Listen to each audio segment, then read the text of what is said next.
Hello दोस्तों, welcome to main point study. I hope आप सारे के सारे ठीक हो। तो आज हम करने वाले हैं क्लास 11 पॉलिटिकल साइंस के most important question. First part मैं इसका पहले अपलोड कर चुका हूँ, जहाँ पर मैं चैप्टर नंबर 1, 2, 3 के मोस्ट इंपॉर्टेंट क्वेश्चन जो है उसकी वीडियो बना चुका हूँ। ऑल दो उस वीडियो के डिस्क्रिप्शन में जो लिंक होगा ना, उसके अंदर जो मैंने नोट्स दिए हैं वो मतलब सॉरी पीडीएफ दी है, जिसके अंदर इंपॉर्टेंट क्वेश्चन की जो पीडीएफ थी उसमें 1 से लेकर 5 चैप्टर थे। ठीक है, जुडिशरी वाला नहीं था। जुडिशरी वाले का लिंक आपको इस पीडीएफ के इस वीडियो के डिस्क्रिप्शन के अंदर मिल जाएगा। ठीक है, अब बिना टाइम वेस्ट करे शुरू कर देते हैं। ये बात मैं आपको बहुत बार बता चुका हूँ कि इनमें से एक भी क्वेश्चन छोड़ने की गलती मत करना, क्योंकि पूरा का पूरा पेपर इसी के अंदर से होने वाला है।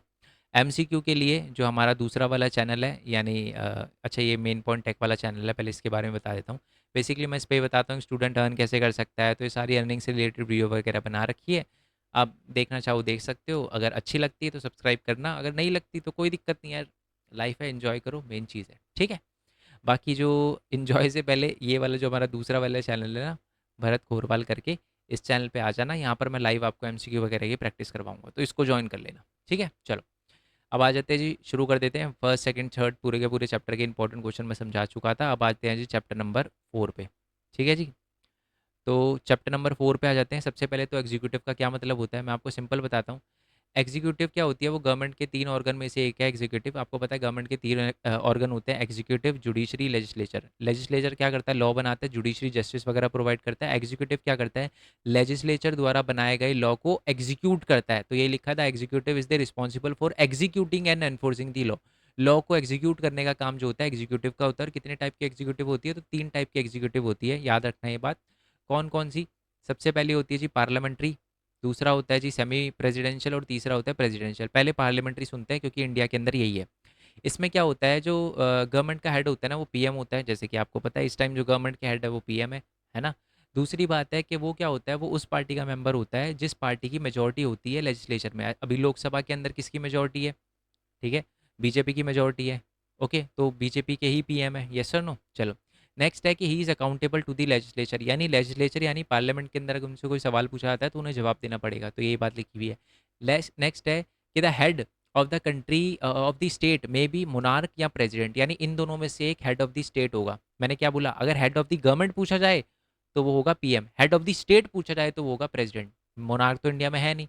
यूके के अंदर भी पार्लियामेंट्री है, बट वहाँ पर मोनार्क है, वहाँ प्रेसिडेंट नहीं है। ठीक है, चलो दूसरी हम बात करते हैं प्रेसिडेंशियल की। सेमी प्रेसिडेंशियल पे आऊँगा, प्रेसिडेंशियल की बात करते हैं।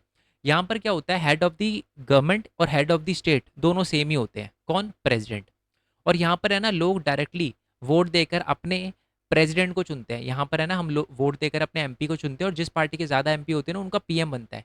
बट ऐसा नहीं है, ये यूएस में फॉलो होता है। यूएस में ऐसा नहीं है। प्रेसिडेंशियल में क्या होता है कि लोग डायरेक्टली वोट देकर अपने प्रेसिडेंट को चुनते हैं, और ये अकाउंटेबल नहीं होता लेजिस्लेचर को लेकर। क्यों, मतलब लेजिस्लेचर अगर इनसे कोई सवाल पूछे तो ये जवाब नहीं देता, मर्जी है इसकी दे या ना दे। क्यों, क्योंकि इसको तो लोगों ने चुना है, तो लोगों के लिए अकाउंटेबल होता है सिर्फ, ये लेजिस्लेचर के लिए अकाउंटेबल नहीं होता। अब आ जाते हैं तीसरा, सेमी प्रेसिडेंशियल। ये क्या होता है, ये हेड ऑफ द स्टेट होता है। इसमें प्रेसिडेंट और हेड ऑफ द गवर्नमेंट जो होता है वो प्राइम मिनिस्टर होता है, यानी प्रेसिडेंट और प्राइम मिनिस्टर दोनों होते हैं, और दोनों की पावर जो होती है बराबर होती है। देखो, इसके अंदर जो होती है, पहली बात तो यहाँ पर तो प्राइम मिनिस्टर होता नहीं है प्रेसिडेंशियल में। पार्लियामेंट्री में प्रेसिडेंट होता है, बट प्रेसिडेंट की पावर बहुत कम है, जैसे इंडिया के अंदर है। ठीक है, बट सेमी प्रेसिडेंशियल में प्रेसिडेंट और प्राइम मिनिस्टर दोनों की होती है पावर, दोनों की पावर बराबर होती है, ऑलमोस्ट ऑलमोस्ट, ज़्यादा भी नहीं बट ऑलमोस्ट ऑलमोस्ट बराबर होती है, आप कह सकते हो। ठीक है, प्रेसिडेंशियल की प्रेसिडेंट की थोड़ी सी कम होती है, और इसलिए इनके बीच में जो है वो कहासुनी हो जाती है, और यही सबसे बड़ी दिक्कत बनती है सेमी प्रेसिडेंशियल में। ठीक है, और जो पीएम होता है वो रिस्पॉन्सिबल होता है, ठीक है, टू दी लेजिस्लेचर, यानी अगर इससे कोई सवाल पूछा जाए तो ही इज अकाउंटेबल, उसको जवाब देना पड़ता है। ठीक है, अब आते हैं जी नेक्स्ट क्वेश्चन पे कि why India adopt parliamentary system. हमने इंडिया ने पार्लियामेंट्री, यानी ये वाला जो पार्लियामेंट्री सिस्टम था जो हमने देखा, वो अडॉप्ट क्यों किया जी। तो इसका सबसे पहला रीज़न था क्या ना, जब हम ब्रिटिश के गुलाम थे ना, तो ब्रिटिश भी पार्लियामेंट्री सिस्टम यूज़ करती थी, तो हमें बहुत अच्छी नॉलेज थी पार्लियामेंट्री सिस्टम की कि कैसे चलता है कैसे नहीं चलता। Under the government of India act 1919 और 1935 पता था कि कैसे रन होता है, क्या एक्सपीरियंस था। तो इसी वजह से हमने इसको अडॉप्ट किया। ठीक है ना, चलो जी। नेक्स्ट पॉइंट ये है कि अगर आपको प्रेसिडेंट बनना है तो क्या क्या क्वालिफिकेशन होना चाहिए, इंडियन सिटीजन होने चाहिए, 35 साल या उससे ज़्यादा एज होनी चाहिए आपकी, और मेंबर ऑफ द पार्लियामेंट आप नहीं होने चाहिए। याद रखना, ये एमसीक्यू में आ जाता है कभी कभार। तो क्वालिफिकेशन पूछ लेगा आपसे, पूछा जाएगा he should be the member of the parliament. तो आप बोलोगे यार पार्लियामेंट का मेंबर, हाँ हाँ, बट नहीं, ये पार्लियामेंट का मेंबर नहीं होना चाहिए। ठीक है, नेक्स्ट है he should not hold any office of the profit, यानी किसी गवर्नमेंट जॉब में नहीं होने चाहिए। ही शुड नॉट, अगर अगर हो तो उनको रिजाइन करके बनाया जाता है फिर। He should not be bankrupt, bankrupt नहीं होने चाहिए। तो पिछली वीडियो में भी मैंने आपको बता दिया था, दिवाली है यानी ये कोई लीगल डॉक्यूमेंट, एक bankrupt person legal document sign नहीं कर सकता। और अगर प्रेसिडेंट, यानी इसमें साइन की वैल्यू नहीं होती। बैंकरप्ट वो बंदा होता है जिसके साइन की कोई वैल्यू नहीं होती। और सोचो प्रेसिडेंट के साइन की वैल्यू नहीं हुई तो फिर काय का प्रेसिडेंट, है ना। प्रेसिडेंट को हटाने का क्या सिस्टम है? पहली बात तो जो प्रेसिडेंट को हटाई जाती है, हटाए जाने की प्रोसेस है, उसको इम्पीचमेंट कहते हैं। और इसमें क्या होता है, पहले तो 14 दिन का टाइम दिया जाता है प्रेसिडेंट को, अगर उनके खिलाफ कुछ मिलता है अपनी सफाई पेश करने के लिए। और उसके बाद क्या होता है, 14 दिन के बाद लोकसभा और राज्यसभा दोनों में क्या होता है, 2/3 मेजोरिटी के साथ वोटिंग करवाई जाती है। और अगर वो वोटिंग सक्सेसफुल हो जाती है, दोनों में कंसेंसस मिल जाता है, तो प्रेसिडेंट को अपनी पोस्ट जो है वो छोड़नी पड़ती है, विकेट करना पड़ता है ऑफिस। नेक्स्ट है कि प्रेसिडेंट की स्पेशल पावर क्या होती है। पहली बात तो ये अपॉइंट करता है प्राइम मिनिस्टर को और मिनिस्टर को। इसमें है ना, एक चीज़ बताता हूँ, यहाँ पर लिखा है अपॉइंट। 99% चांस है कि अगर आपसे पूछा जाए किसी का भी, कोई भी, अटर्नी जनरल हो, प्राइम मिनिस्टर हो, है ना, चीफ जस्टिस हो, किसी का भी अपॉइंटमेंट पूछा जाए ना, 99% चांस है कि उसका आंसर प्रेसिडेंट होगा। तो अगर मान लो कोई अटपटा सा लग रहा है और स्टार्टिंग में वर्ड है अपॉइंट, कौन अपॉइंट करता है, तो इसका आंसर 99% प्रेसिडेंट ही होगा। ठीक है, चलो। नेक्स्ट है कि ऑल 99 ज़्यादा बोल दिया, 95%। ठीक है, 99 कुछ ज़्यादा ही बोल दिया। बट हाँ, मैक्सिमम का आंसर अगर क्वेश्चन समझना है तो सबसे पहले दिमाग में प्रेसिडेंट ही मार्क करके आना है। ठीक है, एग्जाम में। नेक्स्ट है कि सारे के सारे इंपॉर्टेंट डिसीजन लेता है, जैसे गवर्नर को चुनने का काम, चेयरमैन को चुनने का काम, या शपथ दिलवाने का काम। अपॉइंटमेंट शपथ दिलवाता है, ये लिखा ना अपॉइंट, मैंने आपको बताया गवर्नर, चेयरमैन, चीफ जस्टिस, ये सारे के सारे। नेक्स्ट है कि ये लॉ और प्रोसीजर, जो लॉ होता है और जो पॉलिसी होता है उसको इम्प्लीमेंट करता है। इम्प्लीमेंट मतलब साइन करके लॉ वगैरह बनाता है ना। या आप कह सकते हो फाइनल डिसीजन जो है वही लेता है, फाइनल आप कह सकते हो कि हाँ यहीं बढ़ते हैं लॉ पास होने की। और दूसरी बात है, is supreme commander of Indian army, army के सुप्रीम कमांडर होते हैं। और ही अपॉइंट हाई कमीशन, अम्बेसिडर, और receive the credential of the foreign dignitaries he represent India abroad, India को अब्रॉड रिप्रेजेंट करते हैं। और जो भी दूसरे कंट्री के लोग होते हैं, लोग नहीं, डिप्लोमेट होते हैं, वो इंडिया के अंदर अगर आते हैं, एम्बेसी के अंदर रहते हैं, तो पहले सारे डॉक्यूमेंट उनको प्रेसिडेंट से, इंडिया के प्रेसिडेंट को दिखाना पड़ता है। वॉर और पीस की यही घोषणा करते हैं। और साथ में इनके पास राइट होता है कंसल्ट का और इन्फॉर्म का। इसका मतलब क्या है, प्राइम मिनिस्टर से अगर ये कोई बात पूछे तो बतानी पड़ेगी, कोई सलाह मांगे बतानी पड़ेगी, देनी पड़ेगी सलाह, तो ये है। एग्जाम में क्वेश्चन बढ़ता है, discretionary power of the president, ये बहुत इंपॉर्टेंट है। पहली बात तो हर मुद्दे पे उसको पता होना चाहिए, वो सलाह लेना चाहे ले सकता है। दूसरी बात है कि प्राइम मिनिस्टर, पहली बात तो यही है कि ये क्या करते हैं कि जो भी मैटर वगैरह होते हैं उनको पता होना चाहिए। दूसरी बात है कि एडवाइस लेना चाहे तो एडवाइस वगैरह ले सकते हैं। तीसरी बात है, the president often write to the prime minister and express view on the matter confronting to the country. और प्रेसिडेंट बीच बीच में लेटर भी लिख सकता है प्राइम मिनिस्टर को, पावर है उनके पास, और कि वो क्या सोचते हैं और क्या चीज़ होनी चाहिए क्या नहीं होनी चाहिए। ठीक है, किस सिचुएशन में जो प्राइम प्रेसिडेंट की पावर सबसे एटमोस्ट होती है, तो एक ही पावर में सब, एक ही मेन चीज़ में सबसे ज़्यादा एटमोस्ट होती है, कब? जब उनके पास, जब कोलिजन गवर्नमेंट हो, ये बात याद रखना। और है ना, वीटो पावर भी होती है प्रेसिडेंट के पास। ये वीटो पावर तो पता होगा आपको क्या होता है। वीटो पावर का मतलब क्या होता है कि मान लो कोई एक्ट आया, लोकसभा से भी पास हो गया बिल, राज्यसभा से भी पास हो गया, प्रेसिडेंट के पास गया, तो प्रेसिडेंट है ना उसको कुछ टाइम तक होल्ड पे लगा सकते हैं। कहते हैं मैं अभी साइन नहीं करूंगा, बाद में साइन करूंगा, और बाद में इस चीज़ को लॉ बनाएंगे। तो ये हमारी कहाँ लिखी है, हमारे कॉन्स्टिट्यूशन में लिखी हुई है, वीटो पावर है ये। ठीक है, नेक्स्ट आ जाते हैं कि right the main function of the Indian prime minister, के प्राइम मिनिस्टर के क्या क्या काम होते हैं।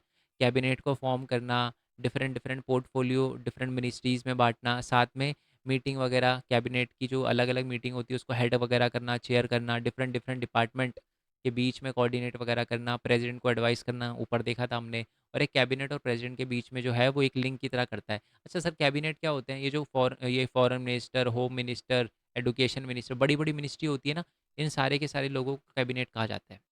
ठीक है, तो प्रेसिडेंट और इनके बीच में कनेक्शन बिठाते हैं। यानी अगर फॉरेन मिनिस्टर को कोई बात बतानी है तो पहले प्राइम मिनिस्टर को बताएंगे, प्राइम मिनिस्टर बताएंगे प्रेसिडेंट को, तो लिंक की तरह काम करते हैं। फॉरेन पॉलिसी के आर्किटेक्ट होते हैं एक तरह से, और ये क्या करते हैं, लीडर ऑफ द हाउस होते हैं, और ये इंपॉर्टेंट लीडर होते हैं पार्टी के, और कंट्री को भी ये लीड करते हैं। ठीक है, नेक्स्ट है परमानेंट और पॉलिटिकल एग्जीक्यूटिव में डिफरेंस क्या होता है। देखो, आईपीएस आईएएस सारे होते हैं ना जो भी हमारे, वो परमानेंट एग्जीक्यूटिव होते हैं। अब इसमें क्या डिफरेंस लिखोगे, पहला, ये इलेक्टेड, ये सेलेक्टेड होते हैं, इनके लिए मिनिमम क्वालिफिकेशन चाहिए होती है, इनका टेन्योर फिक्स होता है ना। आप इनको रिटायरमेंट से पहले नहीं निकाल सकते, ठीक है? बहुत सीरियस होता है तभी निकाल सकते हो आप। कोई केसेस वगैरह मिलता है। दूसरी बात, ये आंसरेबल टू दी पीपल नहीं होते क्योंकि लोगों ने इनको नहीं चुना, है ना? पॉलिटिकल एग्जीक्यूटिव में क्या होते हैं, इलेक्टेड होते हैं, इनके लिए कोई एजुकेशन क्वालिफिकेशन नेसेसरी नहीं होती। ये अकाउंटेबल टू दी पीपल होते हैं और ये ज़्यादा पावरफुल होते हैं। परमानेंट एग्जीक्यूटिव कम पावरफुल होती है, ठीक है? नेक्स्ट आ जाते हैं इंपॉर्टेंट टॉपिक्स। आर्टिकल 74(1) क्या कहता है? आर्टिकल 74(1) ये कहता है कि जो प्रेसिडेंट है वो चाहे तो प्राइम मिनिस्टर वगैरह से एडवाइस वगैरह ले सकते हैं और उनको देनी पड़ेगी, ठीक है? और एक और बात, हमारे काउंसिल ऑफ मिनिस्टर है ना, हमेशा 15% ही होंगे, उससे ज़्यादा नहीं हो सकते, ठीक है? ये कहाँ लिखा हुआ है? हमारे कॉन्स्टिट्यूशन में लिखा हुआ है। ये 94th अमेंडमेंट के तहत किया गया था कि हमारे कॉन्स्टिट्यूशन के अंदर सिर्फ और सिर्फ 15%, टोटल मिला के सिर्फ और सिर्फ 15% ही कैबिनेट मिनिस्टर रहेंगे, ठीक है? टोटल हमारे जो काउंसिल ऑफ मिनिस्टर जो है वो 15% से ज़्यादा नहीं हो सकते, ठीक है? अब सिविल सर्विसेज यानी जो हमारी ब्यूरोक्रेसी होती है, आईपीएस आईपीएस, है ना, यूपीएससी कंडक्ट करवाता है, तो इसमें क्या क्या चीज़, अच्छा, यूपीएससी आर्टिकल 320 के तहत आता है, ठीक है? ये मैं इसलिए एक्स्ट्रा इन्फॉर्मेशन दे रहा हूँ क्योंकि एग्जाम में आ जाता है कि write a short note on civil services UPSC. यहाँ से पूछा जाएगा ब्यूरोक्रेसी, एक ही बात है ये, तो इस पे लिख देना है कि आर्टिकल यूपीएससी एग्ज़ाम कंडक्ट करवाता है ना? और 320 आर्टिकल के अंदर लिखा हुआ है, और ये सेलेक्टेड होते हैं, सॉरी इलेक्टेड होते हैं, मिनिमम क्वालिफिकेशन चाहिए ग्रेजुएशन, ये सारी बातें लिख देना, ठीक है? अब आते हैं जी हमारे नेक्स्ट वाले चैप्टर पे कि what do you mean by legislature. Simple है, लॉ मेकिंग बॉडी जो होती है उसको लेजिस्लेचर कहते हैं, और इनको हम हिंदी में पार्लियामेंट भी कह देते हैं, संसद भी कह देते हैं। हिंदी में पार्लियामेंट, हिंदी में संसद, और पार्लियामेंट कह देते हैं इंग्लिश में, ठीक है? नेक्स्ट है कि कुछ स्टेट ऐसी होती है जहाँ पर बाई कैमरल लेजिस्लेचर होता है, यानी वहाँ पर है ना स्टेट लेजिस्लेचर असेंबली भी होती है और स्टेट लेजिस्लेचर काउंसिल भी होती है। सबसे पहले तो मैं उन स्टेट के नाम बता देता हूँ। आंध्र प्रदेश, बिहार, कर्नाटका, महाराष्ट्र, तेलंगाना और उत्तर प्रदेश, ठीक है? ये सारे स्टेट है जहाँ पर बाई कैमरल लेजिस्लेचर है, यानी यहाँ पर एमएलए भी होते हैं और एमएलसी भी होता है। दिल्ली में रहने वाले लोगों को पता भी नहीं होगा एमएलसी क्या होता है, क्योंकि दिल्ली में तो है ही नहीं। यूपी के लोगों को पता होगा, क्यों? क्योंकि वहाँ पर एमएलसी होता है, ठीक है? चलो, कुछ बच्चे बोल रहे हो कि सर मैं तो यूपी में रहता हूँ, मेरे को नहीं पता, वो फिर थोड़ा नॉलेज जो है ना वो गेन करो यार, ये चीज़ें पता होनी चाहिए आपको। चलो आ जाते हैं बाई कैमरल लेजिस्लेचर क्या होता है। बाई कैमरल लेजिस्लेचर मैं आपको बता चुका हूँ, कुछ स्टेट में दो होते हैं, मेंबर नहीं, छोड़ो। स्टेट लेजिस्लेचर असेंबली होती है, स्टेट लेजिस्लेचर काउंसिल होता है। ऐसा क्यों होता है? ताकि अगर कोई बिल जल्दबाजी में पास हो गया हो तो उस पर बात की जा सके लोअर हाउस में, एक ओपिनियन फॉर्म किया जा सके। फेडरल गवर्नमेंट जो है मैंडेटरी, मतलब एक तरह से फेडरल गवर्नमेंट के लिए बाई कैमरल लेजिस्लेचर बहुत इंपॉर्टेंट है, और साथ में ये माइनॉरिटी को रिप्रेजेंट करने के लिए भी बहुत अच्छी है। नेक्स्ट आ जाती है, मैं बता ही दिया, लोकसभा और राज्यसभा में डिफरेंस। इसको हाउस ऑफ पीपल कहा जाता है, इसको हाउस काउंसिल ऑफ स्टेट कहा जाता है। ये सारे के सारे इलेक्टेड होते हैं, ठीक है? और यहाँ पर क्या होते हैं कि कुछ जो होते हैं 12 मेंबर वो सिलेक्टेड होते हैं। इसमें टोटल मिला के 543 सीटें होती है, इसमें टोटल मिला के 545 सीटें होती है। ये 550 काट देना, ठीक है? चलो, वैसे 550 पीओके को आप 550 भी लिख सकते हो पीओके के मिला के, और अभी टोटल मिला के 543 इस टाइम। मनी बिल में लोकसभा के पास ज़्यादा पावर होती है, राज्यसभा के पास मनी बिल में ज़्यादा पावर नहीं होती। और जो यूनियन काउंसिल मिनिस्टर, ये कलेक्टिवली रिस्पॉन्सिबल होते हैं लोकसभा के लिए, राज्यसभा के लिए रिस्पॉन्सिबल नहीं होते यूनियन मिनिस्टर, ठीक है? ये वही डिफरेंस लिखा हुआ है, इसमें कुछ पावर वगैरह के बारे में बता रखा है। अगर लोकसभा की पावर आपसे पूछी जाए तो ये लिख देना, अगर राज्यसभा की पावर पूछी जाए तो ये लिख देना। डिफरेंस मैक्सिमम पूछा आता है इसलिए मैंने बताया, बट इसको रीड कर लेना, इंपॉर्टेंट है। वही लिखा हुआ है कि मनी बिल में कम पावर होती है, मनी बिल में ज़्यादा पावर होती है ना? लोकसभा में मनी बिल में ज़्यादा पावर होती है ना। अब आ जाते हैं जिस चैप्टर के सबसे इंपॉर्टेंट क्वेश्चन पे, 5 नंबर का डिट्टो क्वेश्चन बनता है। What are the function of parliament? Parliament के काम क्या होते हैं? पहला लेजिस्लेचर फंक्शन, लॉ बनाने का काम होता है। दूसरा फाइनेंशियल फंक्शन, यानी टैक्सेशन वगैरह से रिलेटेड देखता है कि गवर्नमेंट कितने पैसे यूज़ कर रहा है, क्या नहीं कर रहा है, ये सारी की सारी चीज़ें देखता है। रिप्रेजेंटेशन, लोगों को रिप्रेजेंट करता है। डिबेटिंग फंक्शन, भारत का सबसे बड़ा मंच है जहाँ डिबेट होती है। कॉन्स्टिट्यूएंट फंक्शन है ना, कॉन्स्टिट्यूशन से रिलेटेड अमेंडमेंट वगैरह करते हैं। इलेक्टोरल फंक्शन, इसका मतलब है कि इलेक्शन वगैरह कंडक्ट करवाते हैं प्रेसिडेंट के, वाइस प्रेसिडेंट के। जुडिशियल फंक्शन, जुडिशियल फंक्शन का मतलब क्या होता है कि जज वगैरह को रिमूव करने की जो प्रोसेस है वो भी हमारे पार्लियामेंट से शुरू होती है। नेक्स्ट है पार्लियामेंट्री कंट्रोल के मेजर। सर पार्लियामेंट्री कंट्रोल के मेजर कौन कौन से होते हैं, यानी पार्लियामेंट, जो पार्लियामेंट है वो कैसे कंट्रोल करती है एग्जीक्यूटिव को? क्वेश्चन ये है। 4 तरीकों से कंट्रोल करती है। कैसे? डिबेट डिस्कशन से, बातचीत करके, बहस वगैरह होती है। तो इससे भी क्या करते हो, जब ये बहस वगैरह होती है तो इससे भी एग्जीक्यूटिव को कंट्रोल किया जाता है। एग्जीक्यूटिव में मेन मेन वही आते हैं, कैबिनेट मिनिस्टर वगैरह आते हैं, तो उससे आप सवाल वगैरह पूछोगे, डिबेट डिस्कशन करोगे, तो उससे वो कंट्रोल में रहते हैं। नेक्स्ट है कि आप है ना एक्सेप्टेंस और रिजेक्शन, मान लो अगर एग्जीक्यूटिव कोई गलत लॉ लेकर आती है तो आप उस पर वोट करते हो। बहुत सारे लोग डिसएग्री करेंगे, तो इससे भी आप वो रह सकते हो, कंट्रोल कर सकते हो। एग्जीक्यूटिव को ये पता लगता रहना चाहिए कि हाँ भाई, अगर हम कोई गलत लॉ लेकर आएंगे तो लोग तो हमें एक्सेप्ट ही नहीं करेंगे, या जो बाकी मेंबर बैठे हैं वो एक्सेप्ट ही नहीं करेंगे इस चीज़ को, है ना, रिजेक्ट कर देंगे, मना कर देंगे इस बिल को, ठीक है। नेक्स्ट पॉइंट पे आते हैं, फाइनेंशियल कंट्रोल। फाइनेंशियल कंट्रोल का क्या मतलब है कि हमारा जो कॉन्स्टिट्यूशन है वो क्या करता है कि the legislature can refuse to approve the sources of the government. इसका क्या मतलब है कि जो लेजिस्लेचर है वो क्या कर सकता है, द लेजिस्लेचर के रिफ्यू, अच्छा, इसका क्या मतलब है? इसका मतलब है कि अगर पार्लियामेंट चाहे तो गवर्नमेंट के जो भी पैसे वगैरह दिए जाते हैं उस पर रोक लगा सकता है कि आप इससे ज़्यादा पैसे वगैरह क्यों खर्च कर रहे हो, और इसकी पूरी रिपोर्ट वगैरह बनती है कि कहाँ कितने पैसे खर्च हुए हैं। और साथ में पार्लियामेंट के अंदर ही नो कॉन्फिडेंस मोशन लाया जाता है। ये बस याद रखना कि गवर्नमेंट को हटाने के लिए सबसे ज़्यादा इंपॉर्टेंट टूल है हमारा नो कॉन्फिडेंस मोशन, ठीक है। चलो, नेक्स्ट है पार्लियामेंट्री कमेटी। क्या होता है sir? Parliamentary committee basically committee वगैरह होती है, सबसे पहले 1983 में बनाई गई थी, ठीक है। और मैं आपको बता दूं 1983 से चलती आ रही है। और जो आपको पता ही है कि हमारे जो एमपी वगैरह होते हैं, है ना, सारे के सारे लोकसभा राज्यसभा है, तो 3 सेशन में बैठते हैं, बाकी सारा काम यही करती है। ये देखता है करप्शन वगैरह के केसेस, अलग अलग डिपार्टमेंट के एक्सपेंस वगैरह देखता है, उनकी जो भी डिमांड्स वगैरह है वो सारी की सारी सुनती है, और ये कहीं ना कहीं पार्लियामेंट का वर्कलोड भी कम करती है, ठीक है। और वही पावर ऑफ राज्यसभा और पावर ऑफ लोकसभा, वही बात लिखी हुई है इसके अंदर, ठीक है। चलो, ये देख लो यार, ये इंपॉर्टेंट है, पहले तो ये देख लो यार। बिल कितने टाइप के होते हैं? बिल पहले तो अगर मैं बताऊं कि गवर्नमेंट या प्राइवेट बिल के अकॉर्डिंग, तो गवर्नमेंट बिल वो होते हैं जो कोई ना कोई एमपी, जो गवर्नमेंट का कैबिनेट मिनिस्टर हो ना, वो लेकर आता है तो वो एक गवर्नमेंट बिल है, और अगर कैबिनेट मिनिस्टर के अलावा कोई लेकर आता है तो वो प्राइवेट बिल है। अगर वो पैसे से रिलेटेड कोई बिल है तो वो मनी बिल है, और पैसे से रिलेटेड नहीं है तो वो नॉन मनी बिल है। जैसे जैसे कि मान लो लोगों के कैदियों की सज़ा 8 साल से 9 साल हो जानी चाहिए, मर्डर केस वालों की, तो ये क्या है, नॉन मनी बिल है, ठीक है। और जैसे कि मान लो टैक्स 15% से 20% हो जाना चाहिए, ये मनी बिल है। ऑर्डिनरी बिल क्या होता है? जिस पर एकदम फ्रेश बात हुई है, जिस पर कभी पहले बात नहीं हुई, कॉन्स्टिट्यूशनल अमेंडमेंट, यानी जिस पे पहले बात हो चुकी है, जैसे 8 साल से 9 साल मैंने अभी बोला, तो एक कॉन्स्टिट्यूशनल अमेंडमेंट बिल है क्योंकि 8 साल पहले लिखा हुआ है। ऑर्डिनरी बिल होता है जिस पर पहले कभी बात नहीं हुई, जैसे जैसे कि मान लो जब जीएसटी आया था तो जीएसटी से रिलेटेड पहले कभी बात नहीं हुई थी, पहले कोई रूल आया ही नहीं था, बाद में लिखा गया, तो ये क्या हमारा ऑर्डिनरी बिल है। अब आते जी ऊपर वाले क्वेश्चन पे। ऊपर वाला क्वेश्चन है कि कोई बिल जो है ना वो एक्ट कैसे बनता है। पहली बात तो बिल को देखा जाता है कि इसको, अगर वो मनी बिल है तो उसको, मैंने बताया था मनी बिल को हमेशा लोकसभा में पहले ले जाया जाता है, तो ये चेक करता है कि वो मनी बिल है, नॉन मनी बिल है, ठीक है। उसके बाद है ना उसको कमेटी पे डिस्कस करने के लिए अलग अलग हाउसेज में भेजा, उसके अकॉर्डिंग जो है वो डिस्कस करके किस हाउस में भेजा जाता है ना। अगर मनी बिल है तो लोकसभा में भेजा जाता है, नहीं है तो राज्यसभा में। उसके बाद है ना कमेटी उसको भाई रिपोर्ट बनाती है, रिपोर्ट जो है वो पूरे हाउसेज में दिखाई जाती है, उस पर डिबेट होता है, डिस्कशन होता है, फिर वोटिंग होती है, फिर दूसरे हाउस में भेजा जाता है, फिर वोटिंग होती है। फिर अगर दोनों हाउस में सहमति हो तो फिर प्रेसिडेंट को भेज दिया जाता है साइन करने के लिए, और दोनों हाउसेस में अगर मान लो सहमति नहीं बन पाती तो जॉइंट सेशन बुलाया जाता है, जिस अगर ज़रूरी हो तो, इफ़ रिक्वायर्ड जॉइंट सेशन बुलाया जाता है, जहाँ पर लोकसभा राज्यसभा दोनों एमपी आते हैं, दोनों वोटिंग करते हैं और फिर पास हो जाता है, फिर प्रेसिडेंट के पास जाता है साइन होने के लिए, और एंड में वो बिल जो है वो लॉ बन जाता है, एक्ट बन जाता है, ठीक है। चलो, अब आ जाते हैं जी हमारे लास्ट वाले चैप्टर पे जिसका नाम है जी जुडिशरी। ओके, एक बार मैं देख लेता हूँ कि रिकॉर्ड हो रही है नहीं हो रही। चलो जी, रिकॉर्ड तो हो रही है अच्छे से। आगे आ जाते हैं जी जुडिशरी, ठीक है। तो पहला है जी हमारा कि पॉलिटी डायरेक्टली आ जाते हैं। जुडिशरी क्या होता है? पहली बात तो जुडिशरी जो है ना वॉच डॉग ऑफ डेमोक्रेसी है, जिसको आप कह सकते हो, और ये क्या करता है, हमारे लॉ को इंटरप्रेट करता है, और साथ में क्या करता है, जो भी डिस्प्यूट होते हैं उनको सेटल करने का काम होता है, और लोगों को जस्टिस दिलाने का काम होता है इसका, ठीक है। अब ध्यान से मेरी बात सुनना, हमारा जो कॉन्स्टिट्यूशन है ना वो है ना जुडिशरी को थोड़ी पावर देता है ताकि वो इंडिपेंडेंटली काम कर पाए, जज जो है वो किसी के डर में आके फैसला ना सुना पाए।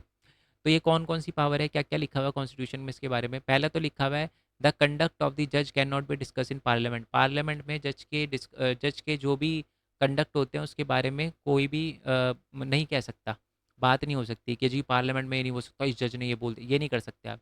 दूसरी बात है, इनकी अपॉइंटमेंट जो होती है ना वो लेजिस्लेचर डिसाइड नहीं करता, एज के बेसिस पे डिसाइड होता है, तो इससे भी उनको पता रहता है कि अगर मैं कोई फैसला सुना रहा हूँ तो मैं बिना डर के सुनाऊंगा, क्योंकि मेरे को पता है कि मेरे को कोई हटाने वाला नहीं है, ये इसलिए करा गया है।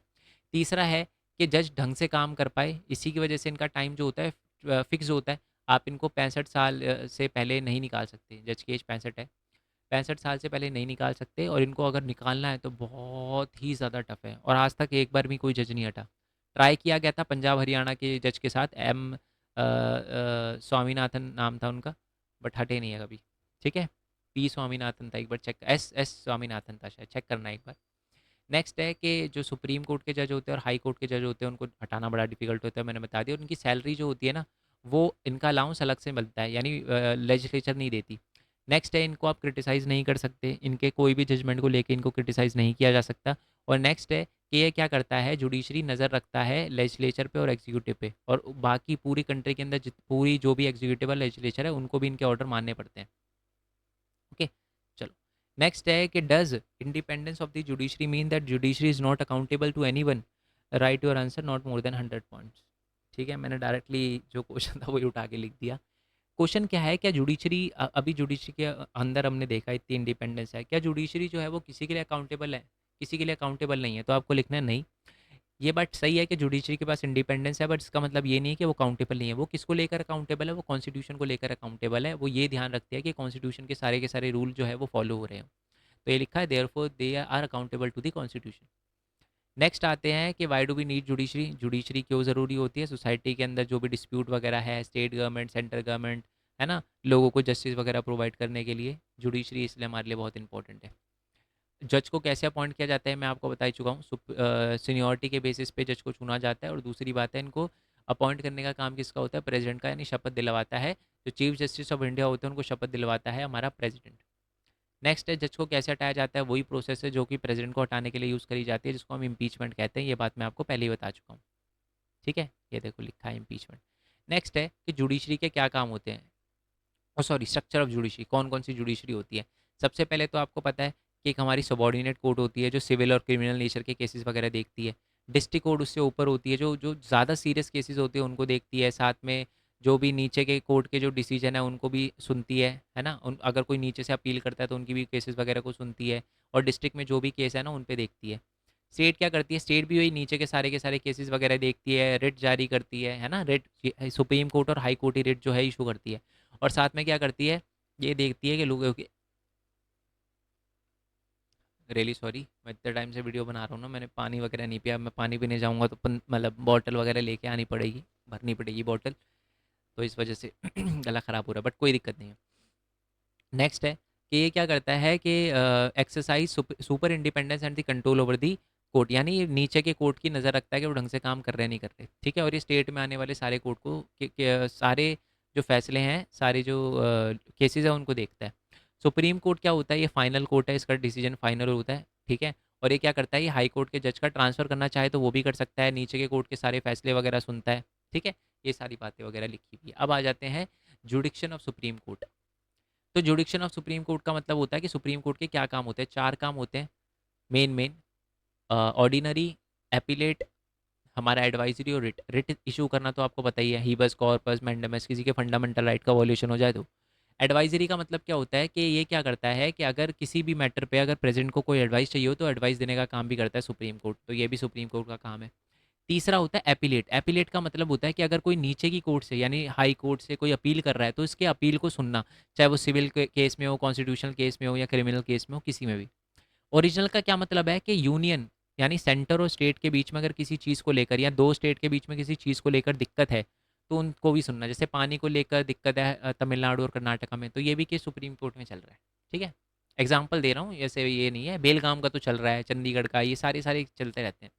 और स्पेशल पावर क्या है? Can grant special leave to an appeal of any judgement or matter passed by any court in the territory of India. यानी ये चाहे तो किसी भी मैटर पे कोई भी जजमेंट वगैरह जो है वो पास कर सकती है, स्पेशल लीव दे सकती है किसी भी, मतलब किसी भी कोई भी अगर मान लो उन्हें लगता है कि यार ये जो आर्टिकल है, ये जो डिसीजन लिया गया है सही नहीं है, तो उस पर केस को अपने ऊपर लेकर उस पर कार्रवाई वगैरह करवा सकती है। ठीक है, अपने ऊपर ले सकती है, मतलब कि नहीं ये डिस्ट्रिक्ट कोर्ट में नहीं होगा, अब ये सुप्रीम कोर्ट में सुना जाएगा फैसला, ऐसा कह सकती है सुप्रीम कोर्ट। ठीक है, इस चैप्टर में पहला आर्टिकल है आर्टिकल 37 137। इसमें ये बोला है कि जुडिशरी के पास रिव्यू करने की परमिशन है। इसका क्या मतलब है? अगर जुडिशरी को लगता है, सुप्रीम कोर्ट को लगता है कि कोई लॉ गलत तरीके से पास हुआ और गलत है, तो उसको दोबारा रिव्यू करने के लिए बोल सकती है, और तब तक जो है वो उस लॉ पे रोक लग जाती है। आर्टिकल 144 क्या कहता है? आर्टिकल 144 कहता है कि सारी की सारी जो अथॉरिटी है, चाहे सिविल हो चाहे जुडिशियल हो इंडिया के अंदर, वो सारी की सारी सुप्रीम कोर्ट के एड में काम करेगी। इसका मतलब है सुप्रीम कोर्ट को कोई हेल्प चाहिए होगी तो उनकी हेल्प करेगी। ठीक है, ओके जी, अब आ जाते हैं जी सबसे इम्पोर्टेंट क्वेश्चन पे। ठीक है, जुडिशियल एक्टिविज्म। बेसिकली ये जो नीचे के 3 क्वेश्चन है ना, ये इसी से रिलेटेड है, सारे के सारे एक समझाऊँगा, सारी चीज़ें आपको समझ आ जाएगी, ठीक है? सुनना। बेसिकली है ना, जुडिशरी है ना, इंडिया की जुडिशरी बहुत एक्टिव है। कैसे पता चलता है? पहला, जुडिशरी वो भी काम करता है जो कि एक्चुअली एग्जीक्यूटिव का है। सर मतलब, इसका मतलब है देखो, लॉ बनाने का काम किसका होता है? लेजिस्लेचर का। लॉ को इम्प्लीमेंट करने का काम किसका होता है? हमारे एग्जीक्यूटिव का। बट कभी कभार अगर कभी गलत फैसला वगैरह भी बनाए, अगर मान लो कोई जो हमारी क्या कहते हैं उसको, लेजिस्लेचर है, उसने कोई गलत के मतलब लॉ बना दिया, तो उस पर रोक लगा सकता है जुडिशरी। इससे पता चलता है जुडिशरी कितना एक्टिव है ना? लॉ बनाना या लॉ में चेंज करना उसका काम नहीं है, फिर भी वो कर रहा है, लॉ को रोक रहा है। ठीक है, तो इससे पता चलता है जुडिशरी एक्टिव है, और इस चीज़ को कहते हैं, लॉ को जब रोक लिया जाता है उसको रिव्यू करने के लिए, तो उसको कहा जाता है जुडिशियल रिव्यू, जो कि ऊपर मैंने बता ही दिया। ठीक है। दूसरी बात है, जुडिशियल जुडिशियल कितना एक्टिव है, इससे हमें ये पता चलता है हमें एक और चीज़ है जिसको हम कहते हैं पीआईएल। सर पीआईएल का क्या मतलब होता है? Public interest litigation. यानी जुडिशरी ऐसे भी केसेस को सुनता है जो किसी और लोगों के लिए किसी तीसरे पर्सन ने करे हो। जैसे मैं देखता हूँ यार, एक फैक्ट्री के अंदर बहुत सारे वर्कर के साथ बुरा हो रहा है, तो मैंने एक पीआईएल फाइल कर दी, तो उसको भी जो है वो सुप्रीम कोर्ट सुनेगा। ठीक है, समझ आ गया? तो यही बात लिखी हुई है, तो पीआईएल और जुडिशियल रिव्यू। नीचे आ जाते हैं हम, कि do you think judicial activism can lead to conflict? ये तो मैंने बता ही दिया। जुडिशरी जो है वो एक्टिव तरीके से काम कर रही है, इसकी वजह से जुडिशरी और एग्जीक्यूटिव के बीच में कभी बहस हो जाती है। एग्जीक्यूटिव बोलता है भाई सारे काम तो हमारे तुम ही कर रहे हो, तो इससे हाँ, दिक्कतें भी बढ़ती है और जुडिशरी पे बर्डन वगैरह भी बढ़ता है। उसको अपने दायरे से निकल के अपना जस्टिस दिलाना उनका काम है, बट उससे एक्स्ट्रा भी काम करना पड़ता है उनको। अगर कभी कभी कोई गलत एक्ट वगैरह पास वगैरह हो गया तो उस पर कार्रवाई करने का। ठीक है, चलो नेक्स्ट आ जाते हैं, कि how the judiciary protect the right of the constitution. ये तो पता ही है आपको। अगर किसी के फंडामेंटल राइट का वॉयलेशन हो जाए तो सुप्रीम कोर्ट रिट वगैरह जारी करता है। यही लिखना है बस आपको। और अगर कोई गलत लॉ पास हो जाए तो उसको जुडिशियल रिव्यू से रोक भी लगा सकते हैं। तो ये दोनों चीज़ें करके जो हमारा सुप्रीम कोर्ट है, क्या रिट जारी करके किसी के फंडामेंटल राइट के वॉयलेशन होने पर, और साथ में हमारा अगर कोई लॉ अनलॉफुल तरीके से पास हुआ है तो, या कोई गलत लॉ पास हुआ है, तो उस पर रोक लगा के जुडिशियल रिव्यू करके भी हमारा कॉन्स्टिट्यूशन क्या करता है, एक तरह से प्रोटेक्ट करता है। किसको? सिटीजन के राइट्स को। ठीक है, आई होप भी आपको समझ आ गया हो। इन सब का लिंक जो है वो आपको नीचे डिस्क्रिप्शन में मिल जाएगा। एमसीक्यू के लिए सेम भरत कोरवाल वाले चैनल पे आ जाना, मेन पॉइंट टेक वाले चैनल को सब्सक्राइब कर लेना, और जो हमारी वेबसाइट है www.mainpointstudy.in, क्लास 12th में या फर्स्ट टर्म होने के बाद सारे के सारे नोट्स आपको वहीं पर मिलेंगे। मोस्ट इंपॉर्टेंट क्वेश्चन की पीडीएफ के लिए भी आपको वीडियो का डिस्क्रिप्शन ऐसे चेक नहीं करना पड़ेगा, सीधा वहाँ पर जाना, चैप्टर देखना, चैप्टर पे क्लिक करना, सामने आपके जो है वो पीडीएफ वगैरह आ जाएगी, डाउनलोड कर पाओगे आप। ठीक है, और वैसे तो लिंक दे दूंगा मैं वेबसाइट का नीचे, बट आपको टेंशन लेने की ज़रूरत नहीं है। क्यों टेंशन लेने की ज़रूरत नहीं है? क्योंकि आप गूगल पे जाके मेन पॉइंट स्टडी लिखोगे तब भी आ जाएगा। ठीक है, आई होप ये सारी की सारी चीज़ें आपको क्लियर हो गई हो। बाकी जब एमसीक्यू की जब लाइव लूँगा तब मैं देख लूँगा, अगर किसी बच्चे को किसी भी टॉपिक के अंदर डाउट हो तो। ठीक है, दोबारा बता रहा हूँ, पीडीएफ का एक भी क्वेश्चन छोड़ने की गलती मत करना, क्योंकि सारे क्वेश्चन मैच करवा दूंगा लाइव के अंदर। ठीक है, जैसे मैं लेता हूँ ना एनालिसिस। बाकी मिलते हैं जी नेक्स्ट वीडियो में, तब तक के लिए थैंक यू सो मच। जय हिंद, जय भारत, वंदे मातरम। Thanks for your support, bye bye.